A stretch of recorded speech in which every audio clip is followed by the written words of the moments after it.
friendship of Mike and Sulley, and what it is that makes them so beloved to everybody around the world. And for each of your individual characters, what is it about the character that resonates with you? The fact that he's a blowhard. No, I think the reason they work so well together is that they complete each other in a way. I think Sulley really needs Mike Wazowski. It makes him complete, lets him know, lets the air out of him a little bit. And especially in this film when they're not completely formed monsters yet. They learn from each other, and they learn how to adapt, how to let go of their preconceived notions of themselves and of the world, and they're good for each other. Yeah, for me, Mike is fearless, and he's really the favorite character I've ever played in anything I've done. I really missed doing him until Lassiter at a party came up to me. It was John's 50th birthday party, and said, we have the idea. It's a sequel, but it's a prequel. They're in college, and he just walked away. but he left an idea, and I went, oh, this is going to be great. And it was so fun to revisit them at this time in their lives. It was such a brilliant idea to put them in that time period where they're about to become who they're going to become. And that's what was so interesting to me. I love this guy to play, and playing it with John is phenomenal because we work together in the studio, and we can act together. And we're not just reading lines. We're performing them, and we're playing them, and we feel them. And I think that's why their relationship on screen is really great because it's a real thing. You're in the middle of the front. Hi guys. When you were both college age, did you each feel that you fit into the world around you, or were you a little bit of a misfit at that age? I have to admit I was a little bit of a misfit. I was a film directing major at NYU when I'm still not sure why I became a directing major when I was really an actor and a comedian. But there was something that drew me to doing that. I'd made a few films on my own, and and I loved it. But so I felt like I was a misfit in a way and out of it because all those other people, it was Oliver Stone, Christopher Guest, Mike McKean. It was a class of film people, and our professor was Marty Scorsese. So Marty was a graduate student, Mr. Scorsese, which is what I call him, which I still do when I see him because he gave me a C. And he was an intense. It was 1968, 9, and 70, and he was an intense guy with hair down to here, a big beard, and granny glasses. Like, who looked like that then? So he was so fluent in movies and passion, and I really felt like I wanted to be in front of people still. So I was a little out of it. And John? I ain't never been in no college with famous people. I was a drifter for a while. I just was desperate to fit in with a group, and really, I was swimming, I was lost, treading water, trying to find my way. I wanted to play football, it didn't work out. I didn't really know what I wanted until I found acting in the theater department, and then it just, everything fell into place, and I had a passion about something, and I started living my life. Yeah, that's how it was for me too. Once I found a theater group, then you're just like a gym rat, but you're a theater rat, and then that becomes your fraternity house, that becomes your family, extended family, and I still see a lot of those people to this day because they owe me money.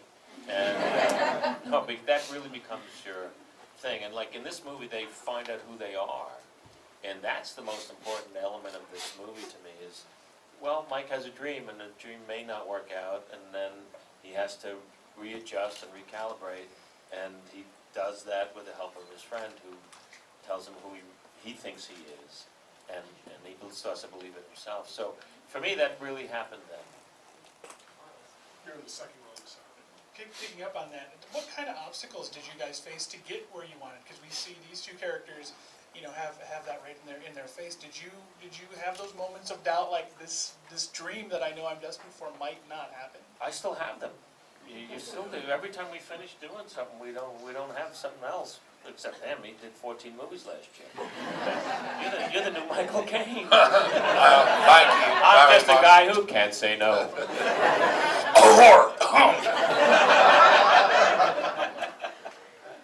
So you constantly, we all do. We all have things, and that's what, is so fascinating and frustrating and great about life, is you're constantly, in some way, starting over all the time, and I love that. All right, I did that, but now I don't have a job now, and then something happens, or you make something happen. And this starts for them in this movie.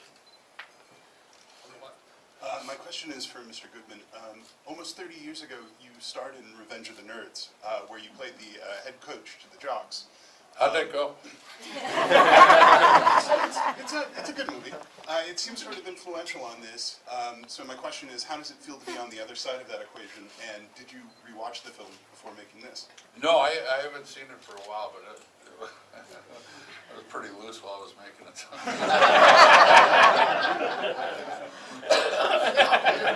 We had a lot of fun.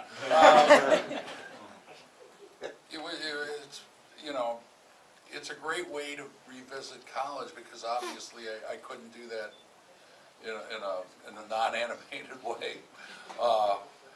It's a good way to reflect back on how I was and my wants and dreams and everything, and how you adapt to everything that changes you and which roads you take. And I'm babbling like a fool right now, but that's what I've always done, is babble my way through life. In the fourth row.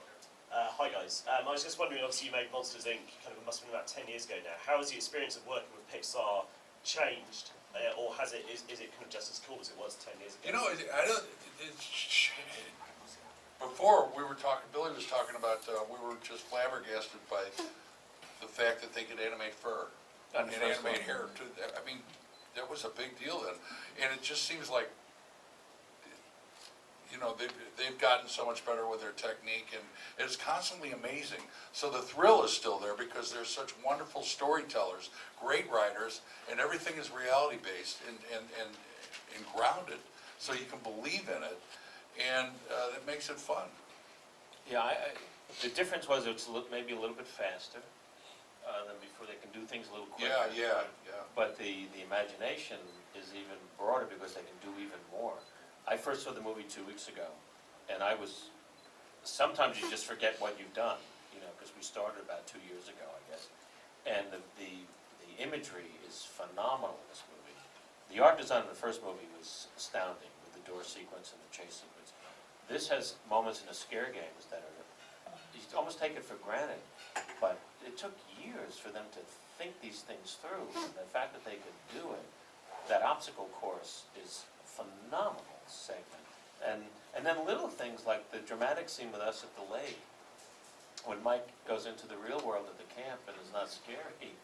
When he's at the lake, we acted that scene together in the booth, and it for a movie to have room for those two segments alone is kind of epic, I think. Yeah, in the back.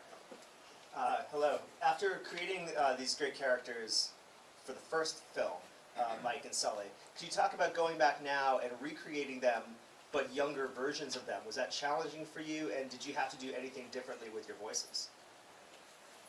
Well, the first day that we reported to work together, they showed us renderings of the guys, and we just started laughing because, oh sure, make us look younger, given what we look like in the movie. And they do. He's a little trimmer and a little slimmer. I've got this retainer, but there's a little more youth in his eye. And they just carry themselves differently. I don't know it's just subtle, but it's there. With the voice thing, I thought I was going to come in and talk like the kid from Artemis Brooks. Oh, hello! And it just happened through a couple of passes. It just kind of happens organically. You pick up on other energies and the character's focuses, and it just happens. It's a subtle difference, but it's there. Right here in the middle. Hi, I'm Cassandra. Sandra. I'm 13. I have a question for both of you. So in the movie, Sulley isn't exactly the most prepared student on the first day of school. And I'm sure while he was training with Mike, he had many times where he came up with excuses not to train or not to go to class. So as a student or parent or grandparent yourself, what are some of the best excuses you've heard not to go to school? Well, I was very elaborate. I would go to the nurse's office and fill up a glass of water, and I was really good at fake vomiting. So I'd go to the nurse's bathroom, do that, and then slam the water into the toilet bowl. Yeah. You gotta see this. It's really amazing. And that was an immediate ticket home. Marlon Brando used to take the thermometer and rub it on his leg and then put it back this one. I just would fake the sore throat thing. I can't. How does that happen? Yesterday I was fine. And then she'd go, okay, and I go, thank you. Oh. I really want to go to school though. Well, I don't think you should. All right. It's up to you. Here in the second row. How did you both enjoy sharing the story of the Uzma Kappa characters, turning them from rejects into winners? Well, it's a story that that you've seen in other movies. It's the underdog, and it's great, and it works, and I love that Mike sees something in them, but at the same time he finds out something about himself, and that happens also through Sulley. You're the one who did this. You're the one, and so they're endearing, lovely characters, beautifully voiced. I have to tell you something. I saw it 2 weeks ago with the cast. I didn't know that a lot of these people were in the movie. And you've met Sean Hayes is fantastic in the movie. Charlie Day is great in the movie. Alfred Molina is great. Helen is phenomenal. They didn't tell me that all these people in the movie. So it was like going to college at the first day and having all these new roommates. It was fantastic. I can't compete with these people. It was great, and they're beautifully animated and they're really appealing. And the great thing about this movie too is that, in my opinion, the first one came out, in 2001. John and I remember we hosted several screenings for kids who had just lost their parents or uncle or father or something. Remember in New York? Yeah. At the theaters on 33rd Street.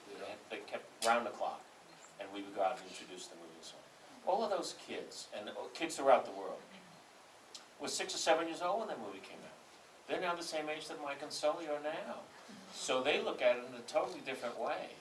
I was at USC a couple of weeks ago, and we screened the movie for about 400 film students, and they went berserk because it's them.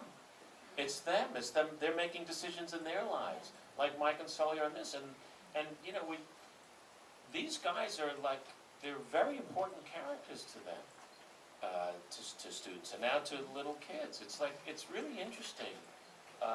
Of all the things I've been fortunate to do, that this guy, Mike, is like my favorite character I've ever done, but he also has a toehold or a claw hold in people that they mean something to them. Front row. I wanted to ask each of you, what used to scare you under the bed or in the closet when you were little, and what scares you now when you go to bed? My Aunt Sheila was terrifying because it was the napkin in the mouth.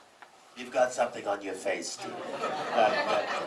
Let me just scratch that off your face. Real shy. Let me sand your cheek. I still don't love the darkness, though I've learned to smile in it a little bit now and then. I'm just sort of, the unknown has always been a little scary when you think about those things, especially as you get older. Boy, that got heavy.